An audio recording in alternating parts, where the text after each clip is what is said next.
ဒီကောင်လေးကတော့ကျောင်းကိုအာယုံမှန်ဖက်နှက်အသစ်ဆက်ဆက်ကြီးကိုစီးလာခဲ့ပါတယ်သူပြေးဆက်ပေါ်ကိုတက်လိုက်တာနဲ့တပြိုင်နက်အယမ်းမြန်တဲ့အချိန်နဲ့ပြေးလိုက်တဲ့အတွက်ပြေးဆက်ကြီးတစ်ခုလုံးတစားစီပျက်စီးသွားခဲ့ပါတယ်အဲ့ဒီနောက်မှာတော့ကောင်လေးကရေကူးကန်ဘက်ကိုသွားခဲ့ပါတယ်သူရေထဲကိုခုန်ချလိုက်တာနဲ့သူ့ဖက်နှက်ထဲကနေပန်ကာရဟတ်နှစ်ခုရုတ်တရက်ထွက်လာခဲ့ပါတယ်စက္ကန့်ပိုင်းအတွင်းမှာပဲသူဟာရေကူးကန်ထဲမှာစပီးဘုတ်တစ်စီးလိုအချိန်နဲ့သွားနေခဲ့တာကြောင့်အတန်းဖော်တွေအားလုံးပါဇက်အဟောင်းသားနဲ့အံ့ဩမင်တက်သွားခဲ့ရပါတယ်ဆက်ပြီးတော့ကောင်လေးကဘောလုံးကွင်းထဲကိုရောက်သွားပါတယ်သူကဘောလုံးကိုအားကုန်လွှဲကန်လိုက်တဲ့အခါမှာတော့ဂိုးတိုင်ကြီးဟာချက်ချင်းပဲတဆစီကျိုးပဲပျက်စီးသွားခဲ့ပါတယ်နောက်ဆုံးမှာတော့သူကပြေးခုန်ပစ်ကွင်းကိုရောက်သွားပါတယ်အဲ့ဒီမှာဆရာဖြစ်သူကသူ့ရဲ့အမြင့်ခုန်စံချိန်ကိုဘယ်သူမှချိုးဖျက်နိုင်မှာမဟုတ်ဘူးလို့ဂုဏ်ယူဝင်ကြွားစွာပြောနေခဲ့ပါတယ်ဒါပေမဲ့ကောင်လေးကတော့ပြုံးလိုက်ပြီးသူ့ဖက်နှက်ရဲ့ screen mode ကိုဖွင့်လိုက်ပါတယ်ချက်ချင်းပဲသူဟာလေထဲကိုအမြင့်ကြီးခုန်တက်သွားပြီးအဲ့ဒီစံချိန်ကိုအလွယ်တကူပဲချိုးဖျက်ပစ်လိုက်ပါတယ်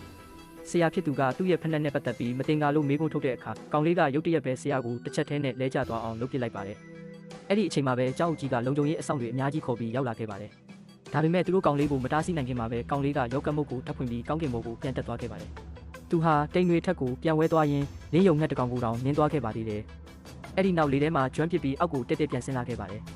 မြေပြင်ကိုရောက်တာနဲ့သူ့ရဲ့လက်ဝါးဆွမ်းအားတစ်ချက်ထဲနဲ့လုံခြုံရေးအဆောင်တွေအားလုံးကိုအလဲထိုးပစ်လိုက်ပါတယ်